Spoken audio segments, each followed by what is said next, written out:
নমস্কার, গুরু কৃপাই কেবলম। আজকের আলোচনার বিষয় হলো বাস্তুশাস্ত্র মতে বাড়ির ঠাকুর ঘর বা পূজার ঘর বা দেবঘর কেমন হওয়া উচিত এবং কোন দিকে হওয়া উচিত সেই নিয়ে বিস্তারিত আলোচনা করছি। আশা করব আপনাদের ভালো লাগবে। যারা জানেন তারা তো মিটেই গেল, যারা জানেন না তাদের আশা করব উপকারে লাগবে।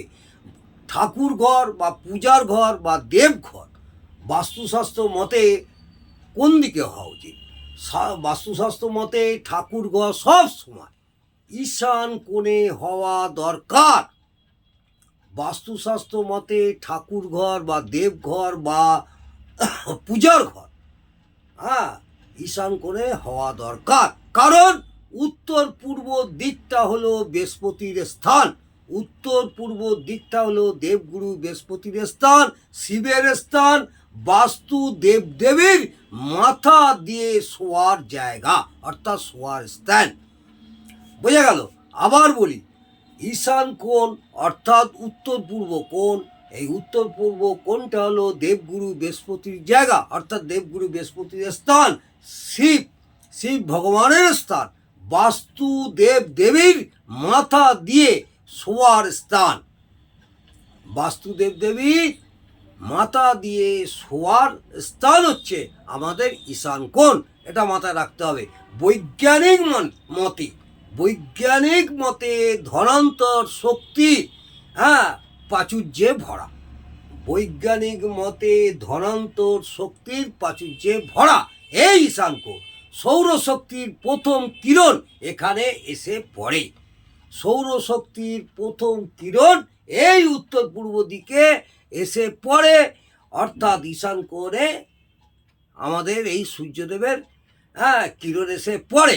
এই ঈশান কোণটাই হচ্ছে আমাদের উত্তর পূর্ব দিক। ঠাকুর ঘরের পরিস্থিতি বসে অথবা দাঁড়িয়ে ঠাকুর পূজা করা যেতে পারে। কারণ আজকাল অনেকেই ছোটোখাটো ফ্ল্যাটে বসবাস করেন, নিজের বাড়ি খুব কম। সেই অনুযায়ী আমি এখানে বলতে চাই, ঠাকুর ঘরের পজিশন অনুযায়ী বসে অথবা দাঁড়িয়ে ঠাকুরের পূজা করা যেতে পারে। তবে ঠাকুর ঘর একদম সেপারেট হলে ভালো হয়।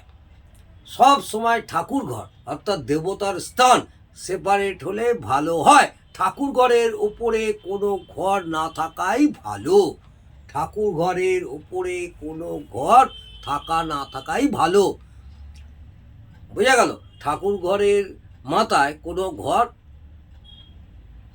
না থাকাই ভালো, এটা মাথায় রাখতে হবে। ঠাকুর ঘরের ছাদ চূড়ার মতো হলে বা পিরামিড আকৃতির হলে শুভ।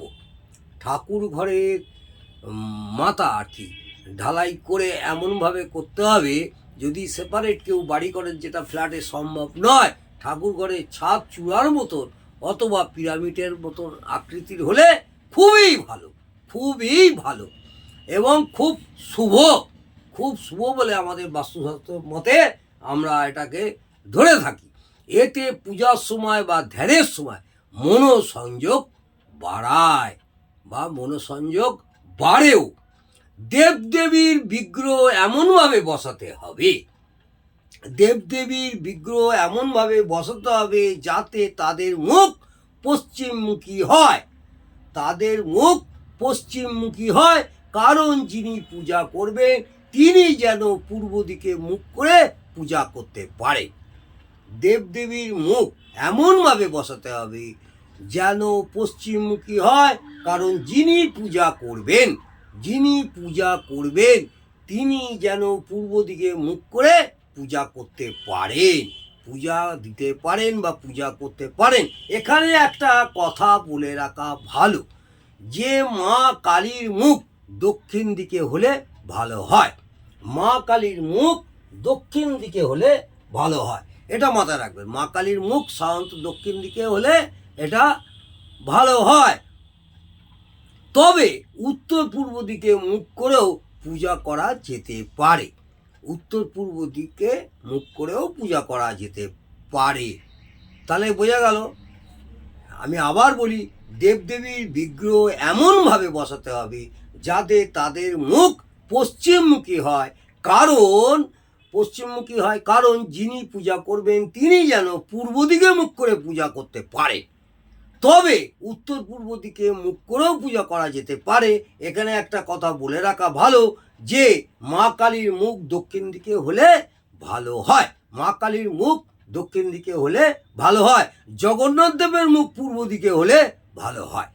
জগন্নাথ দেবের মুখ পূর্ব দিকে হলে ভালো হয়। এবং হনুমানের কোনো মূর্তি থাকলে মহিলারা না ছুঁয়ে পূজা করলে সুফল পাওয়া যায়। কারণ হনুমান হলো ব্রহ্মচারী। কোনো মহিলা হনুমানকে ছোবেন না। পূজা করবেন, দূর থেকে পূজা করবেন, ধূপ বাতি সব দেবেন, কিন্তু ছোবেন না। আজকে আমি আলোচনা করলাম বাস্তুশাস্ত্র মতে ঠাকুর ঘর বা পূজার ঘর বা দেবঘর কেমন হওয়া উচিত সেই নিয়ে ছোটোখাটো একটু বিস্তারিত আলোচনা করলাম। ভালো লাগলে অবশ্যই সাবস্ক্রাইব, কমেন্ট এবং লাইক করতে ভুলবেন না। জয়